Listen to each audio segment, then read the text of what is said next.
ఈ రోజు మనం ఉల్లిగడ్డ టమాటా రెండు లేకుండా చికెన్ ఫ్రై చేసుకుందాము. మనం మ్యాగ్నేట్ కూడా చేసుకోవాల్సిన అవసరం లేదు. నేను మీకు సింపుల్గా ఈ 2 ఐటమ్స్ లేకుండా చికెన్ ఫ్రై ఎలా చేసుకోవాలో ఈ రోజు నేను మీకు చూపించేస్తాను. ఇప్పుడు స్టవ్ మీద ఒక కడాయి పెట్టుకొని ఒక 3 టేబుల్ స్పూన్ ఆయిల్ వేసుకున్నాను నేను. అండ్ ఇందులో వచ్చేసి దాల్చిన చెక్క, లవంగం అండ్ జీలకర్ర, ఈ 3 ఐటమ్స్ని నేను ఆయిల్లో వేస్తున్నాను.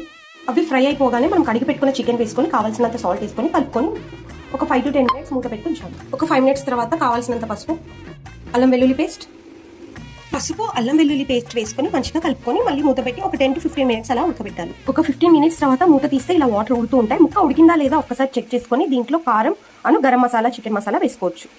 ముక్క ఉడికాక నేనైతే దీంట్లో కావాల్సినంత కారం, చికెన్ మసాలా, గరం మసాలా అయితే వేసేసుకున్నాను. మంచిగా కలుపుకొని మళ్ళీ మూత పెట్టి ఒక 5 to 10 మినిట్స్ అలా పెట్టుకోవాలి. చికెన్ కర్రీ అయితే అయిపోయింది. ఇప్పుడు దీంట్లో కొత్తిమీర వేసుకొని కొత్తిమీర అయితే వేసి కలుపుకున్నాను. ఇప్పుడు మనం ఒక 5 మినిట్స్ ఆగి స్టవ్ ఆఫ్ చేసుకోవడమే. ఈ కర్రీ మనం పూరితో, చపాతీతో, అన్నంతో ఈజీగా తినేయచ్చు. చాలా టేస్టీగా ఉంటుంది. మీరు కూడా ట్రై చేయండి. Thank you for watching.